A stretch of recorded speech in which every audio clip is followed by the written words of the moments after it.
Bienvenidos y bienvenidas a otro programa de nuestra segunda edición sobre fondos financieros y de extracción. De hecho, hoy cerramos esta segunda edición con un programa y un invitado muy especial. Tenemos con nosotros a Manuel Rico, a quien hemos seguido de cerca a la plataforma de afectados por la hipoteca, por su labor periodística de investigación en la acción de los fondos financieros en las residencias de personas mayores. Para quien no lo sepa, Manuel Rico es periodista. Dentro de poco asumirá el cargo de director del medio público. Le damos la enhorabuena por esta maravillosa noticia y también es autor del libro Vergüenza, el escándalo de las residencias. Pues sin más dilación, Manuel, te paso el testigo para que nos hagas la exposición. Muchas gracias, Luis, y bueno, muchas gracias a la organización por invitarme, ¿no? Como me habéis comentado que os podía interesar más, yo me voy a centrar en el tema del papel de los fondos de inversión en el sector de las residencias, ¿no? Además, hay otros aspectos que estando Carcelén ya vas a saber explicar incluso. Bueno, primero, muchísimo mejor que yo y con un punto de vista diferente, con una experiencia diferente, ¿no? Entonces, voy a centrarme en el papel de los fondos y en entender lo que, bueno, pues desde el punto de vista de los fondos es un negocio, ¿no? ¿Cómo funciona ese negocio, realmente cómo funciona esa actividad de prestación de servicios residenciales? Pues es clave para entender cuáles son los problemas que hay en el sector, ¿no? Entonces, primero, una nota histórica. Lo que desde el siglo XIX hasta el final del franquismo, la Iglesia tuvo prácticamente el monopolio de lo que se llamaban asilos. Em, para que nos hagamos una idea de lo rápido que ha cambiado todo, en 1988 los ingresos públicos, de dinero público del sector geriátrico privado eran prácticamente insignificantes. Y hoy superan los 2.400 millones al año. Esa transferencia de fondos públicos se produce básicamente a través de tres vías. La concertación de plazas, que funcionan como, bueno, pues como en la educación, que se inició en el año 89. La gestión indirecta de las residencias, que es cuando una empresa privada gestiona íntegramente la residencia, no solo un número de habitaciones, que empezó en el 93, y lo que coloquialmente se llama el cheque residencia, y el nombre técnico es prestación vinculada al servicio, que se inicia en el 2006 con la ley de dependencia. ¿M? Em, en el proceso de mercantilización, ese proceso de mercantilización se aceleró en la última década con el aterrizaje en España de los fondos de private equity. Private equity, capital privado, es porque este tipo de fondos, que son los mayoritarios en el sector de las residencias, invierten en empresas no cotizadas, ¿no? Es uno de los elementos que les caracteriza. Y, y un elemento, bueno, muy importante, ¿no?, para entender con qué espíritu llegan al sector geriátrico de las residencias, pero vale para otros muchos sectores, ¿no? Si son fondos de private equity, ellos por el contrato con los inversores tienen que salir en un máximo de 7 años de donde han invertido. O sea, cómo funciona es, deciden lanzar un fondo para invertir en negocios diversos, captan el dinero de los inversores, mediante el contrato ellos tienen que dar o ganar el máximo dinero posible durante ese periodo, 7 años como máximo, pero si consiguen dar un pelotazo a los 5 o a los 3, pues van a vender antes. Y supongamos que recaudan 80, 100 millones de euros, eso lo van invirtiendo, pues a lo mejor en supermercados invierten 30 millones, bueno, lo van diversificando, pero siempre con eso en mente, que es invertir para salir de ahí con el máximo beneficio posible, ¿vale? ¿Por qué se fijan los fondos en las residencias en concreto, ¿no?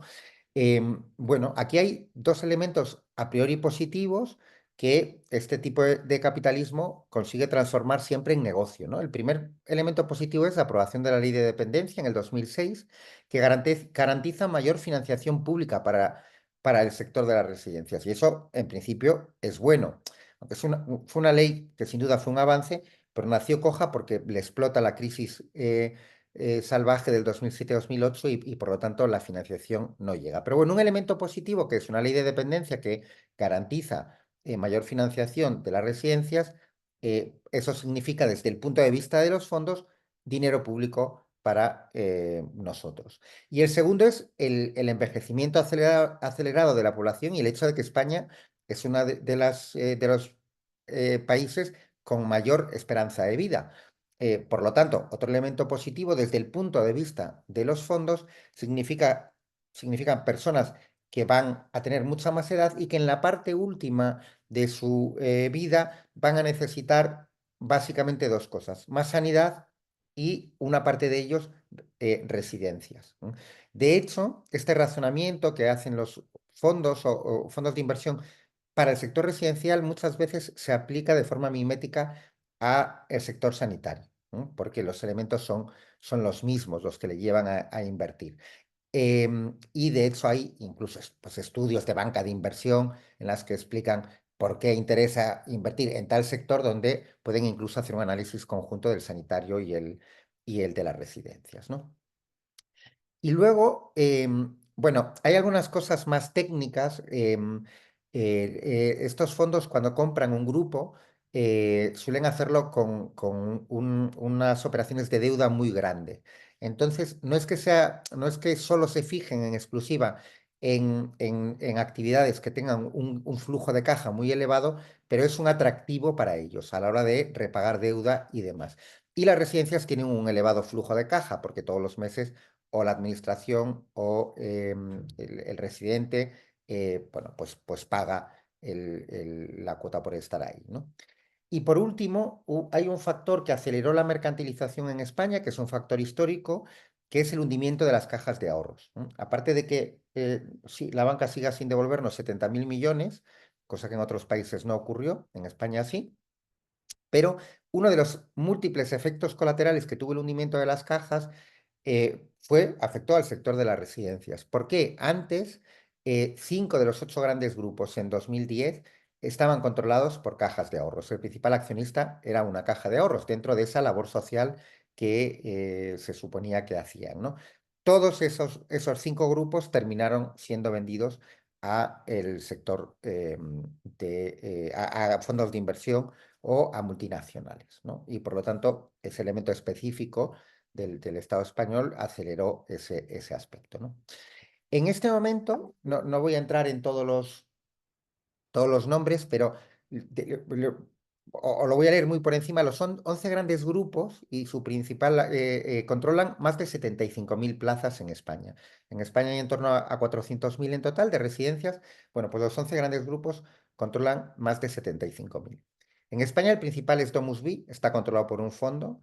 El segundo, Orpea, estaba controlado por un fondo, pero quebró y tuvo que rescatarlo el Estado francés. En este momento el principal accionista es el Estado francés, pero seguro que lo va a devolver al mercado cuanto antes. Vallesol, el principal accionista, Modesto Álvarez, en la lista de los 70 más ricos de España. Cuarto, Vitalia Home, controlado por un fondo. Quinto, Sanitas, controlado por una aseguradora británica, que se llama Bupa. Sexto, Amavir, la familia Moulier, una de las más ricas de Francia. Séptimo, Colisée, controlado por un fondo. Octavo, Clece, el multimillonario español Florentino Pérez. Noveno, Caser, una aseguradora suiza, Helvetia. Décimo, Emera, controlado por un fondo. Y décimo primero, Clariane, una aseguradora francesa y un fondo de private equity. Este es el panorama de los grandes grupos que controlan el sector de las residencias, ¿no? Bueno, vamos em, a ver cuáles son los pilares insisto, cuando empleo la palabra negocio siempre lo digo desde su punto de vista, ¿no? De la actividad del sector de las residencias. El primero, lo he mencionado ya, es el dinero público. Para ellos es muy importante la cantidad de dinero público que hay, ¿no? El segundo es la precariedad laboral. En una residencia, en torno al 65-70% del coste, del gasto, debería ser el coste en personal, gastos en personal. Por lo tanto, ahí intentan ahorrar lo máximo posible, ¿no? Y eso significa, o ¿cómo se puede conseguir? Bueno, pues dos cosas: poco personal y mal pagado. Poco personal es lo que se conoce como las ratios de personal, que es realmente el número de cuidadores, bueno, de todo tipo de trabajadores, pero el elemento clave son las gerocultoras y el personal de atención directo, em, que hay por cada 100 residentes. El acuerdo estatal que se firmó hace un par de años, aunque luego las comunidades autónomas tienen que transponerlo a su legislación, establece una ratio de 0,43 para el año 2030, es decir, 43 cuidadoras, personal de gestión directa por cada 100 residentes. Para que nos hagamos una idea, en los países nórdicos, que siempre se ponen como modelo en el sector residencial, está por encima de uno, claramente por encima de uno. O sea que nuestra aspiración es, dentro de 5 años, tener algo menos de la mitad de lo que sería unas ratios deseables, ¿no? Y esto con un inconveniente añadido, que es que se cuentan, digamos, la, la gente que está en plantilla, pero no la gente que está presente en la residencia, que es como se debería medir este elemento. ¿Por qué? Bueno, pues porque la gente coge vacaciones, se pone enferma, etcétera, ¿no? Y por lo tanto se debería medir de esa otra forma. Segundo elemento en el que de la precariedad laboral, los salarios. El convenio vigente para el año 2025 en el estatal contempla un salario base para una gerocultora de 16.245 euros y una jornada laboral de 1.772 horas. En el conjunto del Estado hay dos excepciones a esto, que son Guipúzcoa y Vizcaya, donde el convenio contempla 200 horas menos al año y el salario base de una gerocultora está por encima de los 25.000 euros, ¿no? Frente a los 16.200 del convenio estatal. La explicación para esto, básicamente, es bueno, que en ambos territorios, especialmente en Guipúzcoa, hubo durante años unas huelgas muy potentes que, bueno, pues permitieron que las trabajadoras, bueno, pues consiguiesen arrancar unas condiciones económicas mejores, ¿no? El segundo elemento es la alimentación. Decíamos que en torno al 65, entre el 65 y el 70% de los costes son el personal. Entre el 10 y el 15 debe ser es la alimentación. Y estos dos elementos, por lo tanto, explican por qué las quejas de los familiares de los residentes son siempre las mismas, que es no hay personal y la alimentación que reciben es muy mala, por no emplear unos términos un poco más duros, ¿no? ¿Por qué? Porque cuando tú vienes, como vienen los fondos, con la idea de ganar el máximo dinero posible en el mínimo tiempo, bueno, en cualquier actividad hay dos formas para eso. Una es incrementar mucho los ingresos y la otra reducir los gastos. ¿Qué pasa? Que incrementar los ingresos es más complicado en las residencias. ¿Por qué? Porque, hombre, el número de camas está fijado. Tú no puedes, eso no es algo flexible y por lo tanto, por esa vía no puedes ingresar mucho más. Puedes subir lo que cobras, pero estamos en unos niveles ya tan altos que también la flexibilidad ahí es mínima. Se inventan cosas, pues te cobran por casi todo, pues por cuando dejas la ropa en la residencia, cuando ingresa la persona, pues por ponerle la etiqueta y tenerla identificada, te cobran. Te pueden cobrar por mil cosas, pero ahí no pueden hacer un gran negocio. Por lo tanto, les queda recortar y recortar como esos dos elementos sumados suponen más del 80% de los costes, por eso es ahí donde inciden, ¿no? Yo cuando estaba haciendo la investigación para el libro, hablando con bueno, pues una persona, una gerocultora que trabajaba en una residencia de León, me puso un ejemplo, bueno, que es yo creo que muy significativo para entender de qué cifras estamos hablando cuando se trata de grandes grupos, ¿no? Entonces, me dijo que en su residencia habían recortado el yogur de la tarde. Les daban un yogur por la tarde a los residentes y eso, bueno, pues recientemente, en aquel momento, lo habían recortado.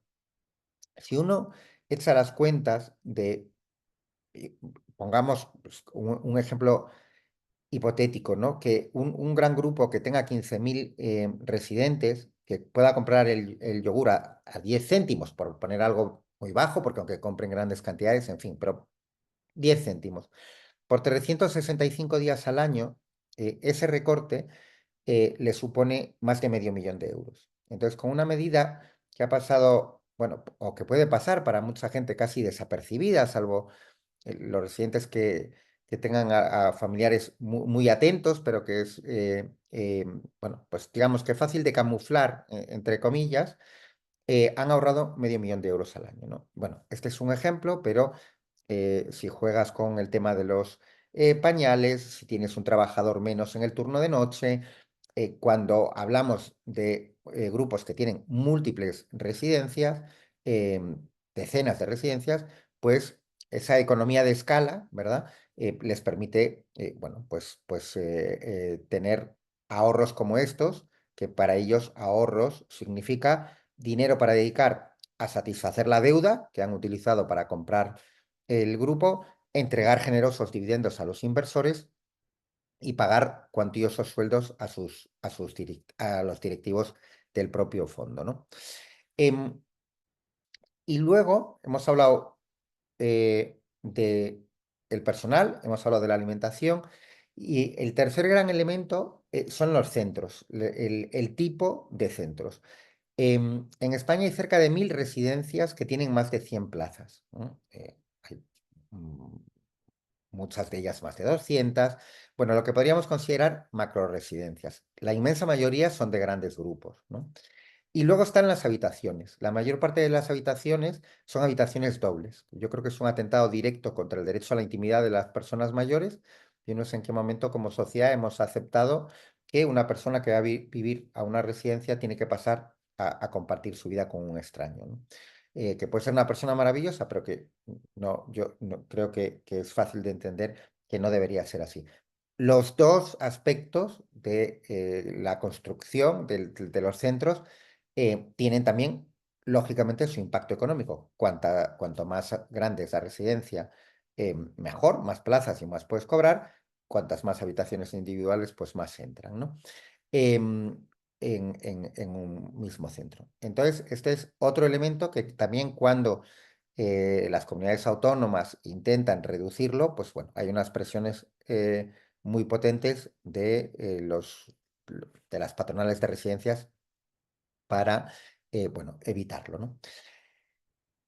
Em, un tercer aspecto que quería tratar, el primero fue un poco la explicación de por qué se fijan los fondos en el sector de las residencias, con esa nota histórica y quiénes son los grandes grupos que están operando en España. El segundo, intentar entender la actividad, la actividad del sector residencial, dónde están las claves económicas para entender dónde recortan. Y el tercero sería lo que, bueno, yo considero la administración ausente, ¿no? Que es todos estos elementos que se producen y cuando un fondo viene a ganar dinero únicamente, y es claramente obvio por el tipo de actividad que tienen, en parte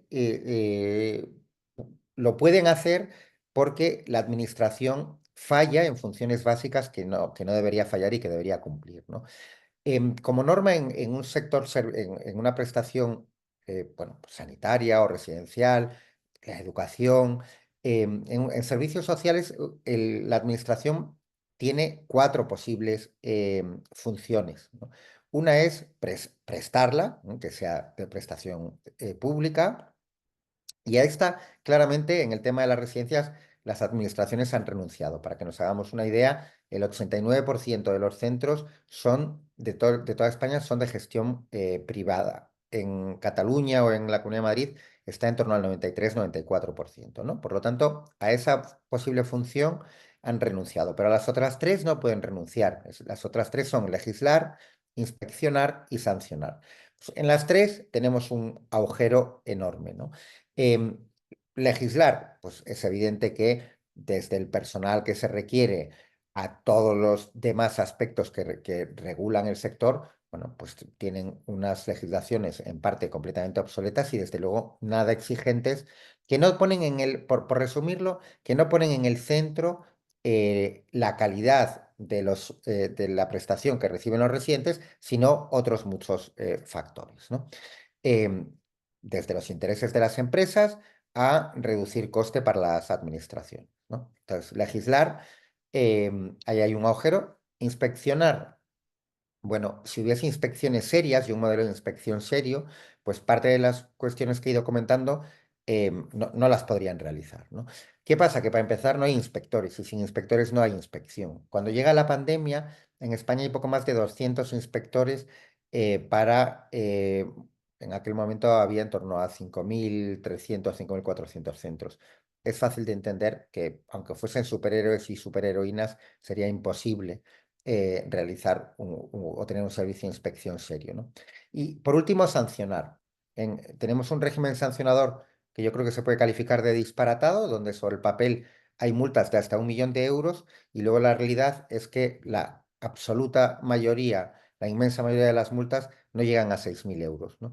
Que para un gran grupo una multa de 6.000 euros, pues en sus presupuestos no supone absolutamente nada. Muchas veces, aunque la legislación dice que no debería ser así, pero lo que se están ahorrando supera la multa que les imponen. Esto ocurre mucho cuando pillan falta de personal. Pues a lo mejor no hay una enfermera en un turno. Si te sancionan con 6.000 euros y tu coste empresa, esa enfermera, el coste empresa al año son 32.000 o 30.000, pues obviamente lo que te están es más bien invitando a seguir saltándote la legislación y no lo contrario, ¿no? Si, si la administración actuase en estos tres campos y si actuase realmente poniendo en el centro eh, el interés de los residentes, yo creo que los fondos de private equity no vendrían a España a este sector, ¿no? Porque no conseguirían las altísimas rentabilidades que necesitan o que buscan, o las dos cosas, y por lo tanto buscarían pues, otros sectores, ¿no? Pero no el de las residencias. ¿Qué pasa? Que por lo tanto, como esto no es así, la administración, al estar ausente, se convierte en cómplice de esta situación, ¿no? Voy a ir terminando, pero hay dos aspectos más que me gustaría comentar. Una es que sobre todo los grupos efectivamente controlados por fondos de private equity suelen crear unas estructuras financieras que terminan en algún paraíso, suelen pasar por Luxemburgo y terminan en algún paraíso fiscal más claro, porque de hecho Luxemburgo es a efectos prácticos en muchos aspectos también un paraíso fiscal, ¿no? No em, normativamente, pero sí de facto, ¿no? Em, entonces, eh, bueno, es una bueno, paradoja, un cinismo o como queramos llamarle, pero que, porque estas estructuras se crean básicamente por dos motivos, por opacidad, para que no se sepa quién está invirtiendo realmente, de quién es el dinero, y para ahorrar impuestos, ¿no? Con lo cual tenemos que unas empresas, unos grupos empresariales que básicamente viven de los impuestos, hacen todo lo posible para no pagar impuestos. Todo lo posible, por ejemplo, en Domusvi, que es el principal grupo de España, desde la empresa que es dueña de una residencia concreta en un municipio hasta el que va recorriendo la pirámide hasta que llegas a la empresa matriz, ¿m? Había 16 escalones, ¿m? O sea, la empresa dueña de la residencia es dueña de otra empresa española, que en el caso de Musbi tiene su sede en Vigo. La empresa de Vigo es dueña de una francesa, la francesa dueña de otra francesa, esta sube de otra francesa, luego dan un salto a Luxemburgo, en Luxemburgo hay otros cuantos niveles y termina en la isla de Jersey, ¿no? Bueno, es fácil de entender que solo lo que se gastan en abogados para crear estas estructuras, bueno, pues obviamente lo hacen porque les compensa enormemente y les compensa enormemente porque, bueno, pues ahorran muchos impuestos, ¿no? Entre otras cosas, con préstamos entre sociedades del grupo y operaciones de este estilo, que yo creo que las haciendas de los diversos estados de verdad deberían meter mano ahí y poner el foco de forma mucho más clara, ¿no? Y quiero terminar con tres preguntas, ¿no? Que a lo mejor ayudan a, bueno, pues al debate, a la intervención, a otras intervenciones o la reflexión, ¿no? Estamos en la Unión Europea marca, bueno, y la legislación española también marca un marco claro, quiere decir que no hay cosas que a lo mejor pensamos que nos gustaría hacer en este sector y en otros y que, bueno, sería muy complicado jurídicamente de llevar a cabo, pero yo creo que hay tres preguntas que sí son legítimo planteárselas porque además tendrían soluciones que yo creo que con algo de imaginación podrían encajar en la legislación estatal y europea, ¿no? La primera es si cualquier actor puede gestionar una residencia, ¿no? Si montan estructuras societarias que tienen como único objetivo trasladar los beneficios a paraísos fiscales, ¿lo tratamos como un operador más? Yo creo que esto es una reflexión que hay que hacer, no solo en este sector, pero que es conveniente hacerla, ¿no? La segunda es si las ganancias generadas por una residencia pueden ser ilimitadas o si habría que establecer un tope, ¿no? En los países, en algún país nórdico hubo bueno, creo que el tope estaba en el 7%, ¿no? Lo que se llama el beneficio industrial. Bueno, el porcentaje, para mí lo interesante es el debate, no si es el 5 o el 7, pero sí establecer claramente la idea que, como estamos hablando de la gestión de personas mayores, en su mayoría dependientes, que, bueno, pues no tiene que ser tratada como otras actividades y hay que poner un límite, ¿no? Y la tercera pregunta es si pueden participar en concursos públicos empresas de las que se desconoce quiénes son sus verdaderos propietarios. Porque lo que pasa con los fondos de inversión es que tú al final realmente no sabes quién es el propietario, porque en estas estructuras que crean, em, sí aparecen los nombres de los gestores, ¿no? Que suelen tener también una mínima participación en el accionariado, pero a lo mejor de un 3 o un 4%, pero quién puso el dinero, salvo que ellos mismos lo declaren por el motivo que sea, no se sabe, ¿no? Entonces yo creo que habría que introducir cambios normativos para que sepamos quiénes son quién está poniendo realmente el dinero, porque en teoría, en la situación de hoy, una persona que esté adjudicando un concurso público a un grupo de residencias puede tener dinero invertido en un fondo y no tiene la obligación de declarar. Sin embargo, si tiene ese dinero invertido en una sociedad limitada española, si pasa cierto porcentaje, sí tiene que declararlo. Esto es completamente disparatado desde el punto de vista de la transparencia y habría que transformarlo, ¿no? Y bueno, yo creo que hablé de 20-25 minutos, creo que ya estoy ahí, si no me he pasado un poco más, y yo lo quería dejar aquí y bueno, nada, obviamente abierto a escuchar vuestros comentarios y si hay alguna duda y puedo solucionarlo, pues encantado de hacerlo. Muchísimas gracias, Manuel. Ha sido una exposición amplia, pero sobre todo muy clara, accesible y repleta de sentido común.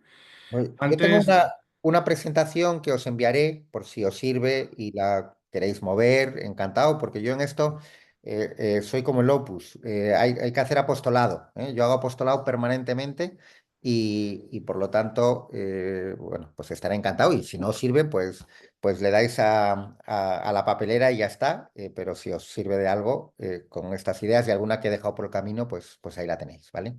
seguro que nos sirve y haremos difusión entre los activistas de la plataforma.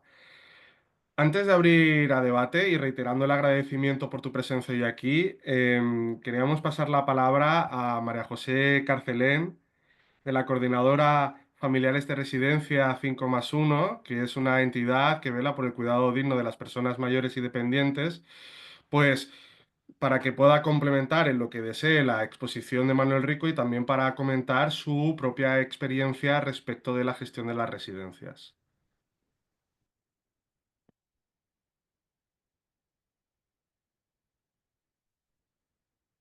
Eh, Ahora, perfecto.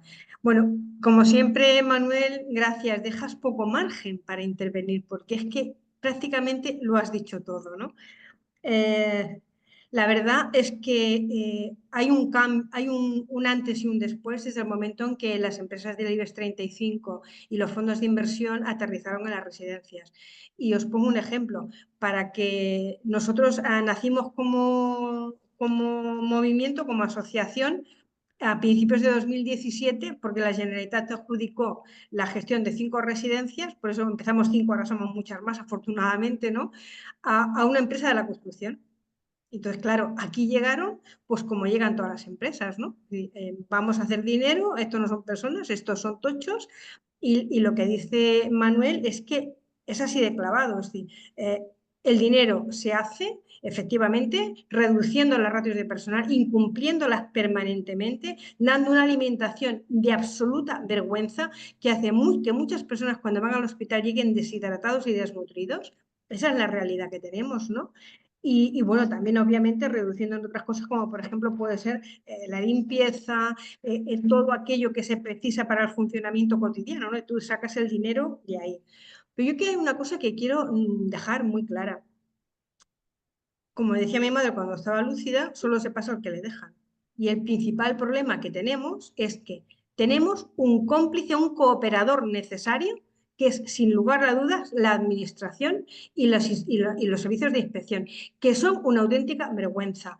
Mirad, en Cataluña tenemos 29 inspectores para cuando llegó la pandemia había 1.073 residencias solo de ancianos, luego para el resto también de la dependencia. Alguien piensa que con eso vamos a algún sitio, pero lo que es peor, no solamente que con eso no vamos a ningún sitio, sino que cuando tú haces una inspección y avisas de que vas a hacer esa inspección, pues te vas a tomar un café. Pero hacer una inspección, seguro que no vas. Y eso lo sabemos todos, nos lo dicen los trabajadores, nos lo dicen los familiares que aún están un poco lúcidos cuando te dicen, hoy ha venido alguien importante, porque hasta teníamos mantel que no tenemos nunca, ¿no? Y estaba todo el mundo. Entonces, y esa es la realidad. Es decir, que se avisa, con lo cual toda la plantilla está allí, si hace falta mucho más, está todo limpio, impecable, y la alimentación, pues ese día, por si acaso, procuran afinar un poco, ¿no? Claro, el problema es que si tú tienes una privatización muy alta, con mucho interés en ganar mucho dinero, pero tienes una inspección que es absolutamente ineficaz y que en todo caso promociona el incumplimiento con estas sanciones de las que hablaba Manuel, pues tenemos la tormenta perfecta. Lo que tenemos en este momento. O sea, trabajadores explotados y residentes maltratados. Es que esa es la definición de la realidad que tenemos.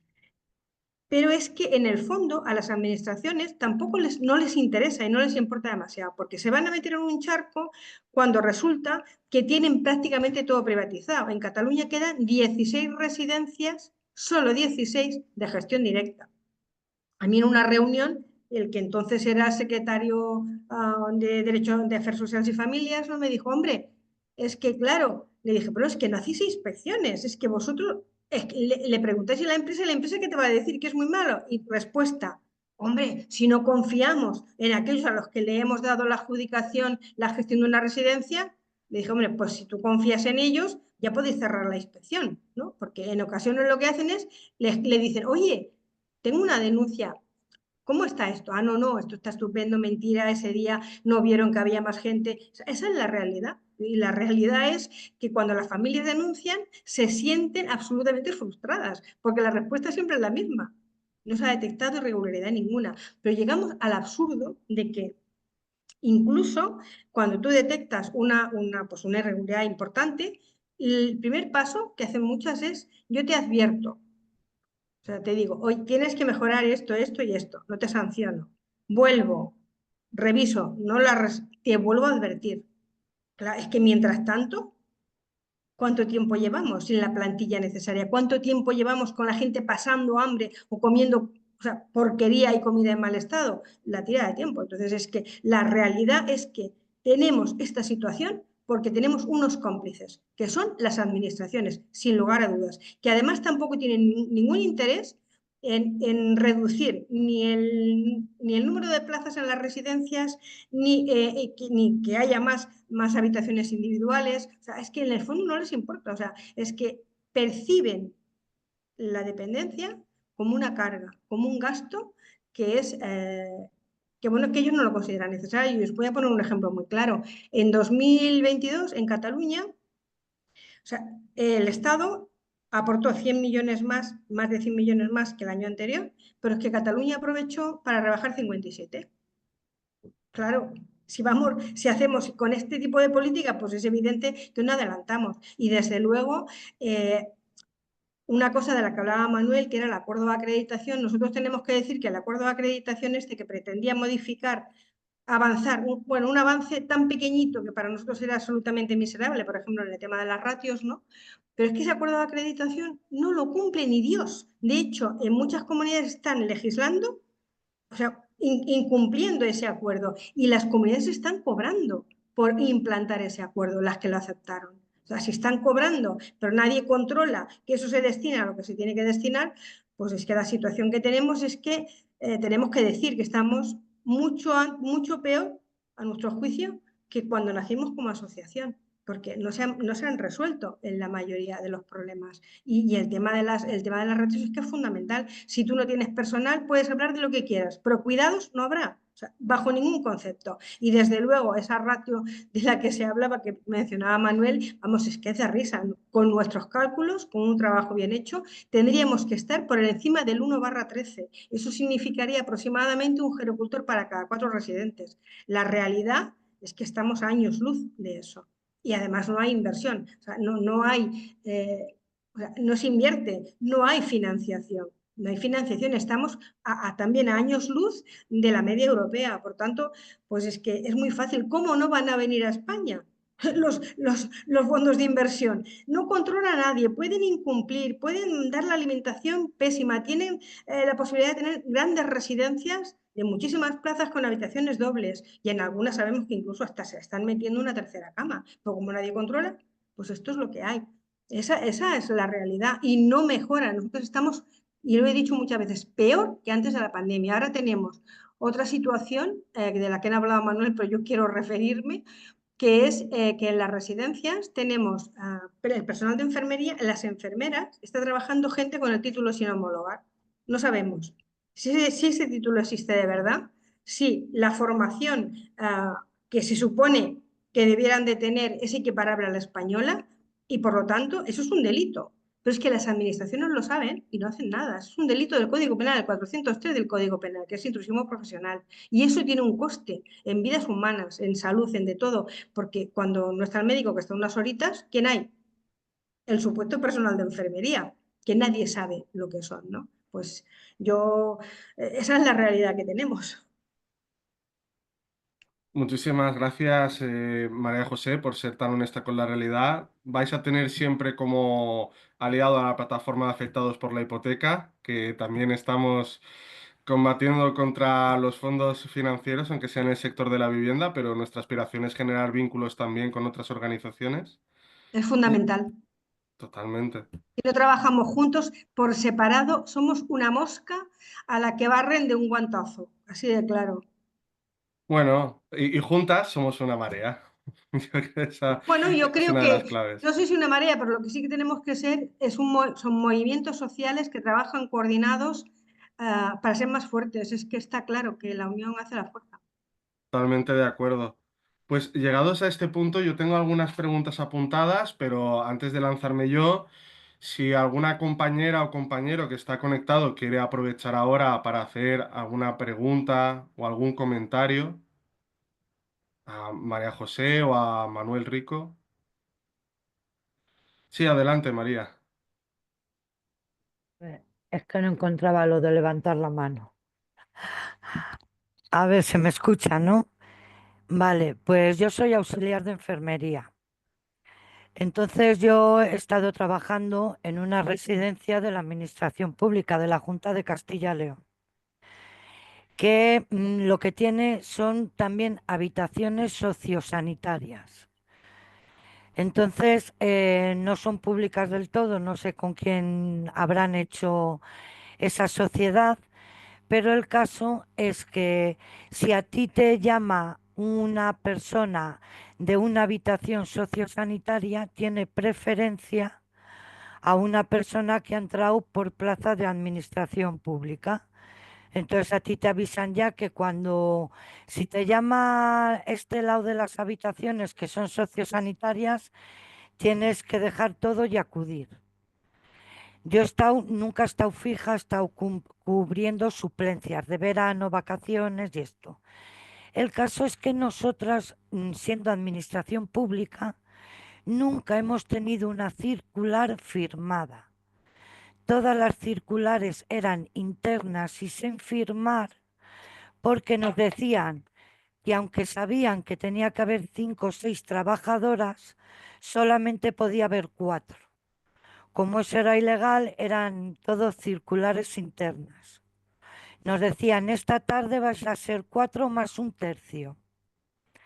Pero luego llegaba por la noche y eran 40 pacientes, o sea, 40 personas que viven allí para cada auxiliar por la noche. Entonces tenías que hacer 3 vueltas. Una era a las 10 o nada más entrar, otra era a medianoche y otra era antes de que acabara tu jornada. Pero cuando querías acabar la primera vuelta casi tenías que empezar la segunda. Entonces te daba tiempo a hacer 2 solo. Y luego a la hora de la alimentación, por mucho que quisieras, no llegabas a dar de comer a todas las personas mayores que lo necesitaban, porque tú te tirabas con una que tardaba un año en comer, cuando querías ir a la otra ya casi la habían recogido la mesa. Por lo tanto, esa persona se había quedado sin comer, porque no había suficiente personal para dar de comer, no había suficiente personal para acostar, más toda la gente que come por máquina, que necesita también en habitación, o gente que no se puede levantar, que la tienes que ir a dar de comer a la cama, más el comedor, y no aumentan el personal. Lo que te aumentan es que tú corras desde comer más rápido y como una persona tarde mucho, a la otra casi no llegas. Entonces es vergonzoso. Yo decidí o sea, salirme de este sistema, me puse a trabajar de forma personal, aunque sea no por, o sea, por cuenta ajena, no autónoma. Y resulta que al no pertenecer a EULE no CLECE, no puedo trabajar como auxiliar de enfermería. Tengo que trabajar como servicio doméstico, porque no me representa ninguna empresa. Entonces yo no estoy dada, tengo un contrato y todo, pero como servicio doméstico. No puedo trabajar como auxiliar porque no me ha mandado a trabajar ni EULE ni CLECE. Esa era mi... Y es administración pública en lo que casi siempre he trabajado. Solamente eso. Una de las cosas que decías, María, es que eso define lo que tenemos. Si tú no, mira, es que lo decía antes, si tú no tienes suficiente personal, no hay cuidados. O sea, es que para cuidar personas necesitas personas. Y es que no hay vuelta de hoja. O sea, es que es así de claro. Luego nos da mucha rabia oír hablar de atención centrada en la persona, tener en cuenta sus intereses, pero ¿qué atención centrada en la persona? Si la única atención que pueden tener las gerocultoras es la centrada en el reloj, porque están atendiendo una, tienen 20 detrás para atender. Y bueno, y eso que tú explicas explica perfectamente por qué, y no solo por la calidad de la alimentación, por qué llegan las personas desnutridas a los hospitales y por qué llegan llenas de llagas. Porque si tú no tienes personal en el turno de noche, no puedes hacer cambios posturales y tampoco puedes hacer cambios de pañales. Y las infecciones de orina repetitivas son permanentemente antibiótico que baja las defensas y eso es una espiral que no acaba nunca. O sea, es que pensar que sin personal vas a poder dar cuidados, pues es que, no sé, a lo mejor no necesitas personal para hacer tornillos, ¿no? Pero desde luego para atender personas necesitas personas. Y eso que tú acabas de explicar es la definición perfecta de lo que pasa, ¿no? Y desde luego, lo decía antes, con la complicidad de las administraciones. Es imposible que ellos no sepan cómo está todo eso. Y si no lo saben, pues es que no están haciendo su trabajo, porque tienen obligación de saber.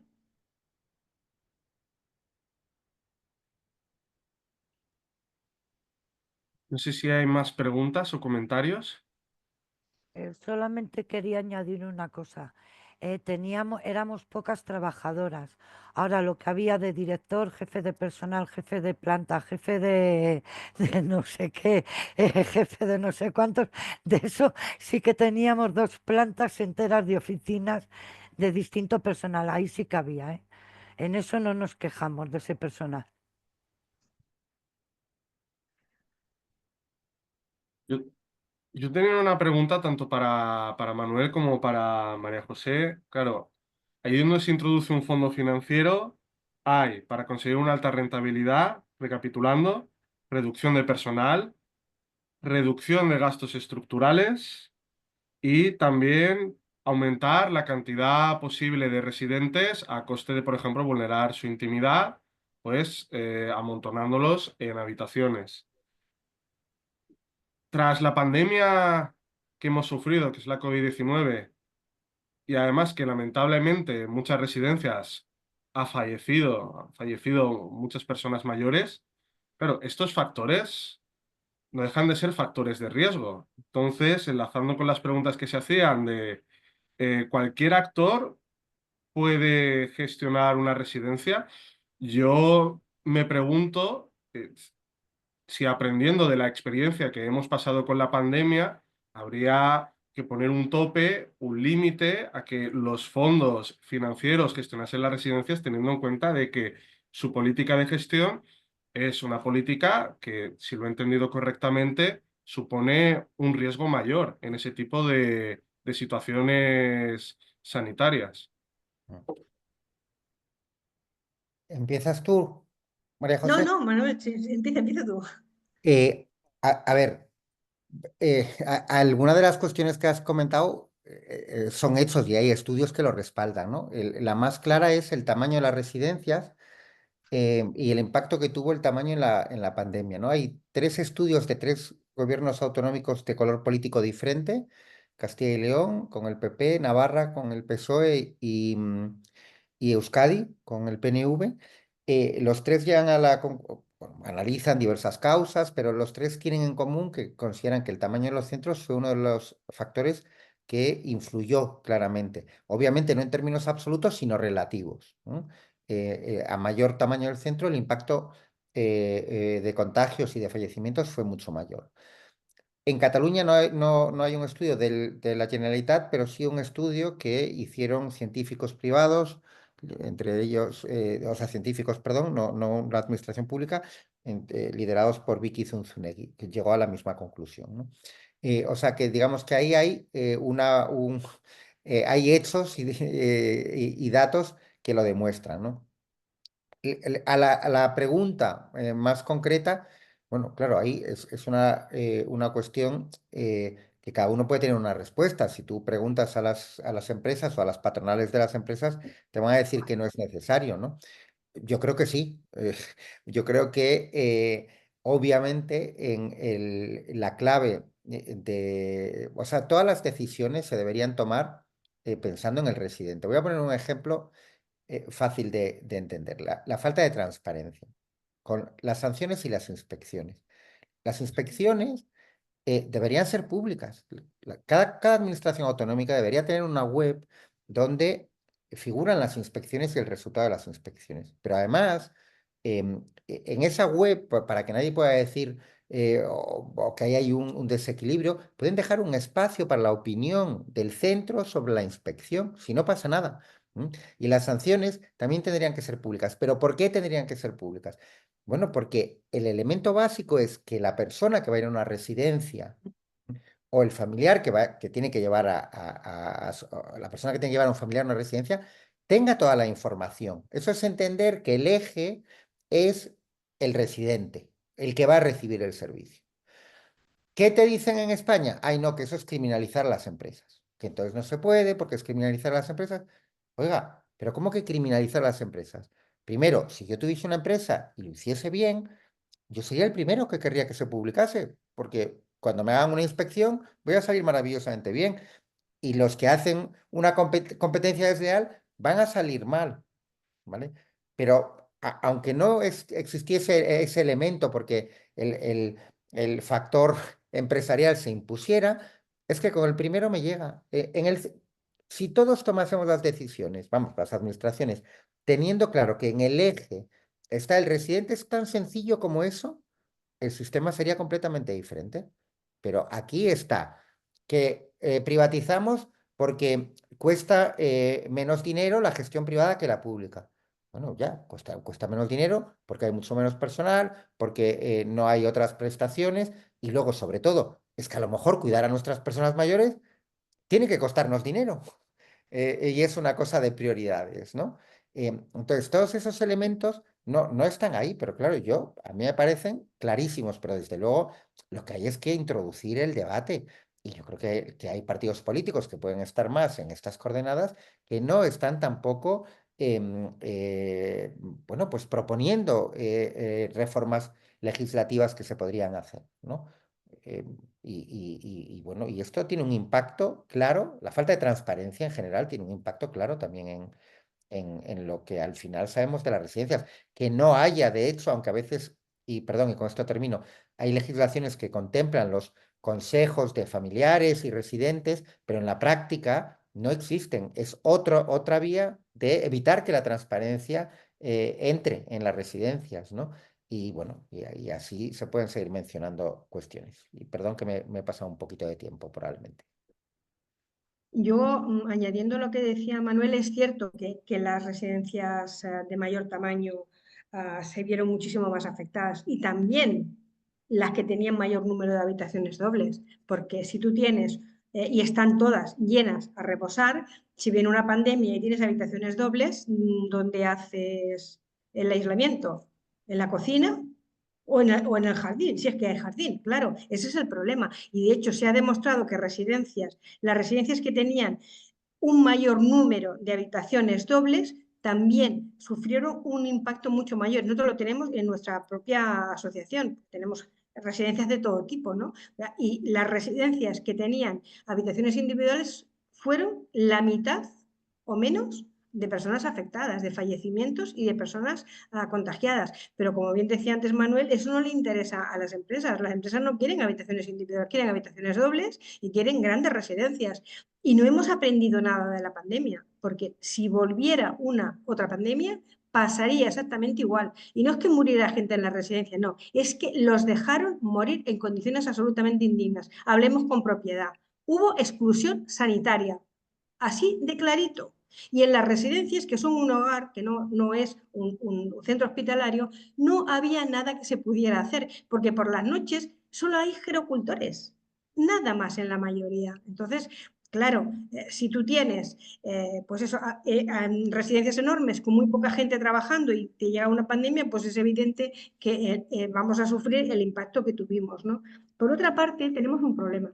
¿Quién tiene poder de presión ante las administraciones? Al margen de que las administraciones no tienen interés en gastar ni un euro más, ni poner más dinero para la dependencia. Si tú tienes privatizado, como en Cataluña, el 93%, bien porque son privadas de entrada o bien porque tienes privatizada la gestión, ¿quién tiene la paella por el mango que decimos aquí? Obviamente las empresas son los que tienen el poder de presión. Y lo peor de todo es que como a la sociedad también en general, no quiero ser pesimista, pero debe ser que uno tenga un buen día, ¿no? También les importa muy poquito a la gente mayor, ¿no? Pues al final es igual, o sea, las administraciones pasan, las sanciones son de vergüenza, no hacen inspecciones, pero es que no les pasa factura. Es que no les pasa factura. ¿Les pasó factura en Madrid la exclusión sanitaria? No. ¿Le ha pasado factura en Cataluña? Tampoco. No le ha pasado factura en ningún sitio. Entonces, como a la sociedad le importa poco, a los poderes públicos, a las empresas menos todavía. Esa es la realidad que tenemos. Y yo desde luego pienso que indudablemente no deberían de estar gestionando ni presentes en la dependencia ni empresas del IBEX 35 ni fondos de inversión. Porque si los que vienen son estos, seguirán haciendo negocio, eso está claro. Porque les van a dejar, claro, básicamente.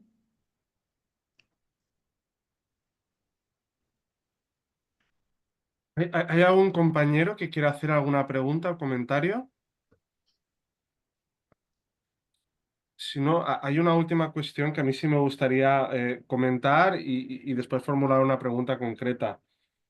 nosotros ya llevamos un tiempo haciendo estos programas y lo que nos estamos encontrando es que obviamente en cada sector hay sus particularidades y sus consecuencias, em, pero normalmente la lógica de los fondos financieros suele ser enormemente similar, que es acaparar estructuras que son necesarias para el mantenimiento de la vida, ya ni siquiera de la vida digna, sino de la vida misma, aplicarles una gestión privada, empeorar el servicio en aquellas situaciones en las que se puede aumentar el precio pues que esté pagando ya sea la administración o ya sea un usuario individual, ahí donde puede. Y además, a nivel fiscal, suelen posicionarse siempre en aquellas estructuras que antiguamente estaban gestionadas desde el ámbito público, pero cuya gestión ha sido privatizada. Con lo cual, el entramado público sigue poniendo dinero que acaba en los bolsillos de estos fondos, pero irónicamente estos fondos no pagan impuestos. Y está ocurriendo con el negocio del agua, con el negocio de las redes de transporte, con el negocio de la vivienda, con el de las redes de energías. Está ocurriendo ahora con las residencias de personas mayores. Eh, También en el Estado español tienen el punto de mira a las pensiones. Entonces vemos que esta lógica se va reproduciendo. De hecho, en la plataforma Afectados por la Hipoteca comenzamos a hablar de fondos de extracción o de que son un caso de economía vampírica, porque no están aportando a la sociedad, sino más bien lo que hacen es pues, dañar la calidad de vida, reducir la capacidad de consumo, reducir la capacidad de ahorro y generar estados cada vez más deficitarios. Pero claro, esto al final es como un proceso que se muerde la cola, porque si ellos evaden impuestos, al final tenemos un Estado que justifica la privatización de la gestión en que no tienen presupuesto. Pero después, irónicamente, lo que hacen es dar esa gestión a estos mismos fondos que evitan pagar impuestos. Entonces, al final se convierte en una especie de maquinaria financiera en la que muchos de estos fondos, y en el caso de las residencias es muy paradigmático, viven de los impuestos de los contribuyentes, pero ellos mismos no contribuyen. Lo habéis explicado fantásticamente bien. Em, Aquí, claro, tanto Manuel como María José estáis poniendo mucho el acento en que la administración es cómplice. Y yo me pregunto si tenéis algún contacto con o algún tipo de interlocución con partidos políticos, qué os han comentado, si ellos son conscientes del problema, porque al final también hay una cuestión de voluntad política de decidir no solo quién gestiona estas residencias de ancianos, sino también eh, cuál es el destino de los impuestos y quién tiene que pagar impuestos. Pero al final parece que tenemos gobiernos que están siendo como cómplices de este negocio de descapitalización que al final puede llegar a generar, como ha sido en el caso de las residencias, muchísimo sufrimiento. Bueno, como habéis comentado, una exclusión hospitalaria en medio de una crisis pandémica. Entonces, esa sería mi pregunta concreta. ¿Los partidos políticos se posicionan sobre este tema? ¿Qué afirman? ¿Se avienen a negociar algún tipo de medida o solución? Yo te voy a decir una cosa.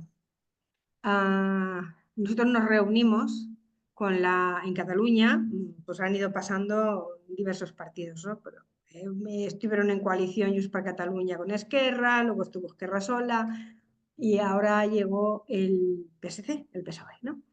Y nos reunimos con la consellera y hicimos un tuit muy significativo cuando salimos, ¿eh? Es decir, nada nuevo en el horizonte. ¿Por qué? Porque cuando yo estoy en la oposición critico a los que están gobernando, pero cuando llego a gobernar hago exactamente lo mismo. ¿Por qué? Y lo decía antes, porque a la gente mayor le importa un pimiento a todo el mundo. O sea, si se privatiza porque es más barato, tú no estás privatizando porque es más barato. La luz, el agua, los trabajadores, la alimentación te cuesta lo mismo. ¿La gestiones tú o la gestiona una empresa?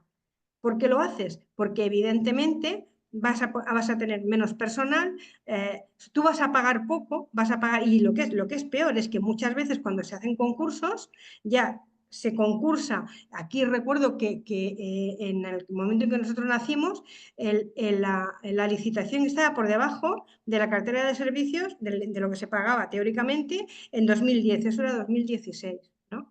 Y además las empresas vienen y te hacen una rebaja para que se lo adjudiques, ¿no? Entonces, claro, al final lo que hay es eso, es decir, vamos a hacer dinero de cualquier manera. Y eso se hace, pues como decíamos antes, tú no puedes decir que es más barato, porque lo que estás diciendo es, voy a permitir, yo se lo doy a la privada para que la gente viva peor, para que los trabajadores estén explotados y para que se mueran de hambre. Y os pongo un ejemplo que es muy significativo y es una vergüenza, porque el gobierno que tenemos en Cataluña en este momento ha mantenido lo que hicieron los dos previos, los anteriores. Aquí tenemos 3 categorías de residentes. Los que viven en una pública de gestión pública tienen un gerocultor para cada 7 residentes.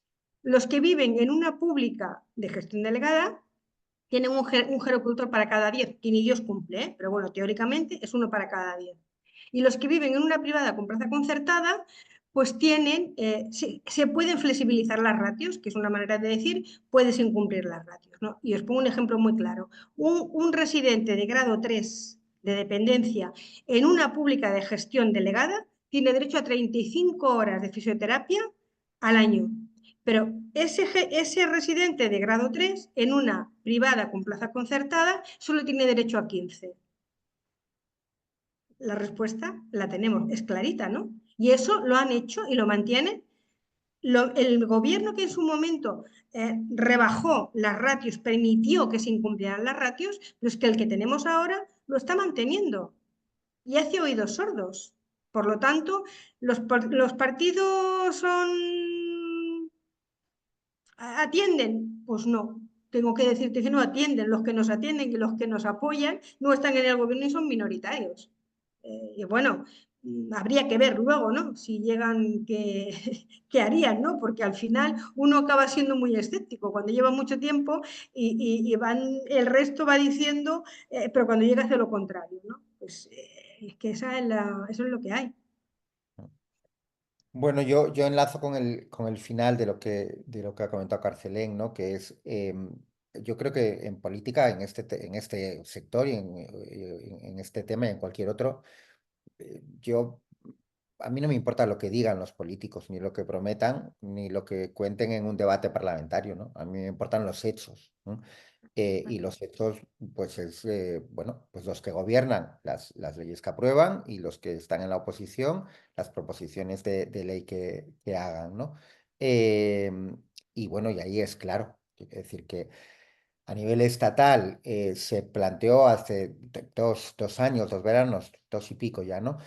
Bueno, lo que se vendió de forma un poco rimbombante como el nuevo modelo de residencias, que tenía mejoras respecto al anterior. Hombre, claro, es que si empeora lo anterior, entonces ya, pero que además había que, insisto, transponerlo a legislación autonómica.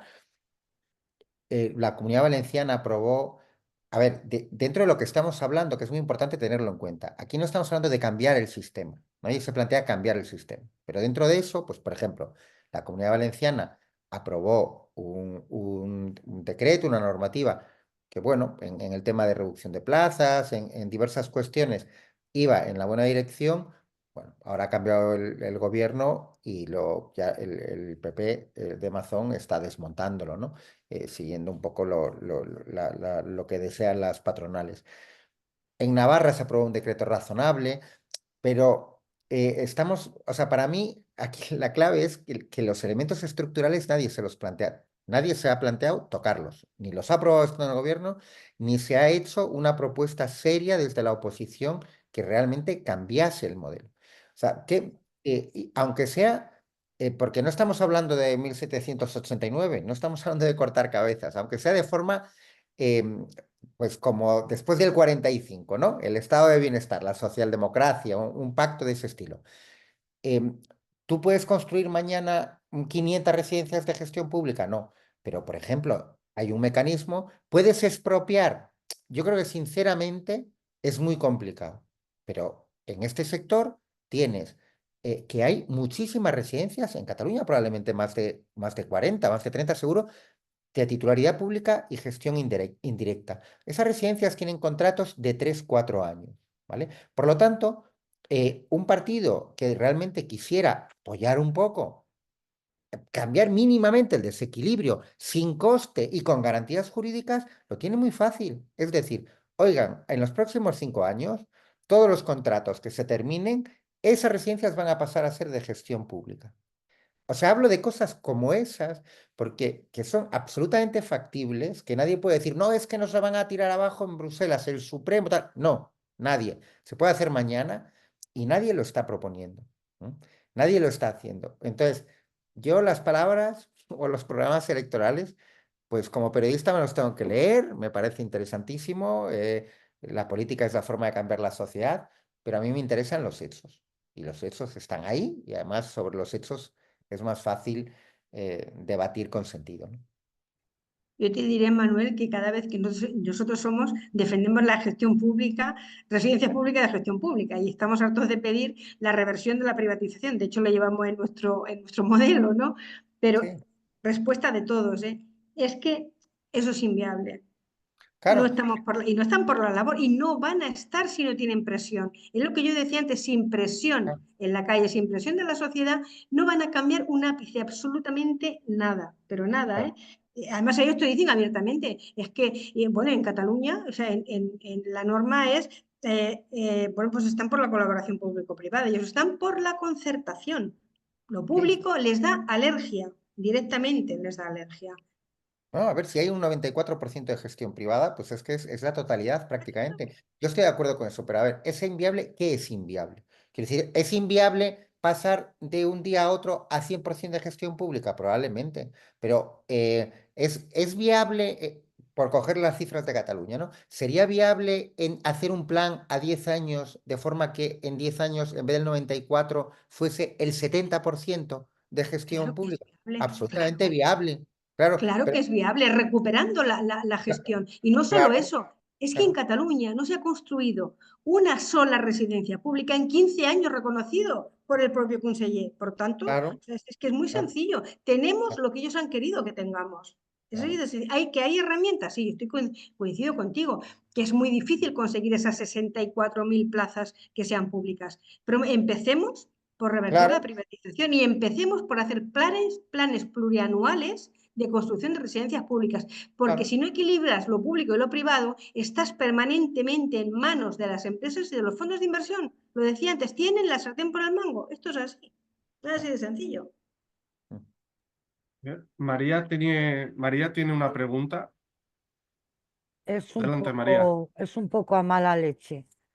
O sea, es un poquito a mala leche. A ver, ¿por qué es inviable volver o sea, a recuperar todo lo que se ha privatizado y por qué era viable privatizarlo? O sea, no lo entiendo. Pasar de repente a manos privadas sí que es viable, pero que vuelva a lo público no, cuando se han deshecho de ello. Y antes lo teníamos. O sea, es inviable lo que a ellos les da la gana, que es inviable. Antes había banca pública, ahora ya es inviable que haya banca pública. Antes había electricidad pública, ahora es inviable que sea pública. Yo no entiendo en qué momento ven viable una cosa e inviable otra, o sea, es que eso es lo que no me entra a mí en la cabeza. Qué fácil es hacerlo privado, dejarlo ahí haciéndonos perder dinero, perder calidad, perder todo, y luego es inviable el que, el que vuelva a ser, no lo entiendo, es que eso del viable, inviable nunca lo he entendido. Es una duda que todavía no he conseguido co- eh, a- entenderla, vamos.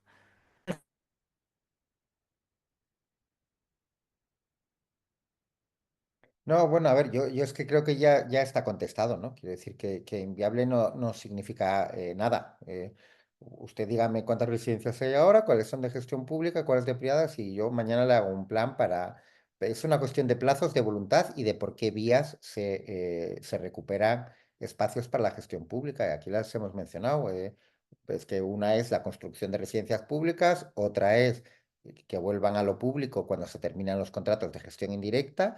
Esos son vías que jurídicamente son impecables y que por lo tanto no habría ningún problema. Por lo tanto, vías viables, para ser exactos. En realidad lo que falta es voluntad política, obviamente, sencillamente. O sea, es que no hay voluntad política de revertir esa privatización, ni de invertir en lo público y desde luego ni en mejorar las condiciones de vida de las personas mayores. Eso está claro. Y a mí lo que me fastidia más es ver la sociedad, la poca implicación que tiene, porque parece que nosotros nunca vamos a ser muy mayores, parece ser que tenemos muy claro que no vamos a tener nunca una dependencia, ¿no? Bueno, supongo que nos han imbuido aquello de que cuando ya no produces, ya, cuando ya no eres rentable, ya no produces, ya no vales nada.